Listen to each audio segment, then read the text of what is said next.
భారత క్రికెట్ చరిత్రలోనే అత్యంత సక్సెస్ఫుల్ కెప్టెన్ గా రోహిత్ శర్మ నిలిచాడు. 11 ఏళ్ల సుదీర్ఘ నిరీక్షణ తర్వాత టీమిండియాకు ప్రపంచ కప్ అందించాడు.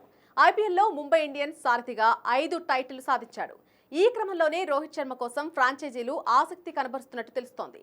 ఈ మెగా వేలంలో టీమిండియా కెప్టెన్ రోహిత్ శర్మ కోసం 50 కోట్లైనా చెల్లించేందుకు ఫ్రాంచైజీలు సిద్ధంగా ఉన్నట్టు సమాచారం.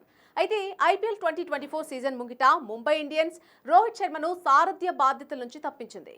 జట్టు భవిష్యత్తును దృష్టిలో పెట్టుకుని ఈ నిర్ణయం తీసుకున్నామని చెప్పిన ముంబై ఇండియన్స్ హార్దిక్ పాండ్యాను తమ నూతన సారథిగా ఎంపిక చేసింది. అయితే ఈ నిర్ణయంపై రోహిత్ శర్మ అసంతృప్తిగా ఉన్నట్టు ప్రచారం జరుగుతోంది. ముంబై ఇండియన్స్ ను వీడేందుకు కూడా రోహిత్ సిద్ధమయ్యాడు అనే వార్తలొచ్చాయి. ఐపీఎల్ సందర్భంగా రోహిత్ మాట్లాడిన ఒక ప్రైవేట్ సంభాషణకు సంబంధించిన వీడియో ఈ వార్తలకు బలం చేకూర్చింది. ఒకవేళ రోహిత్ శర్మ ముంబై ఇండియన్స్ ను వదిలి వేలంలోకి వస్తే మాత్రం అతను ఆల్ టైమ్ రికార్డ్ ధర పలుకుతాడని క్రికెట్ విశ్లేషకులు అభిప్రాయపడుతున్నారు.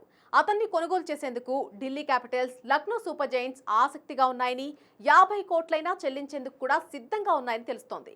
అయితే ఐపీఎల్లో లక్నో, ఢిల్లీ ఇప్పటివరకు టైటిల్ గెలవలేదు. రోహిత్ తో ఆ కోరిక నెరవేర్చుకోవాలని ఈ రెండు జట్లు భావిస్తున్నాయి. 17 ఏళ్ల ఐపీఎల్ చరిత్రలో అత్యధిక ధర పలికిన record Australia pacer Mitchell Starc పేరిట ఉంది.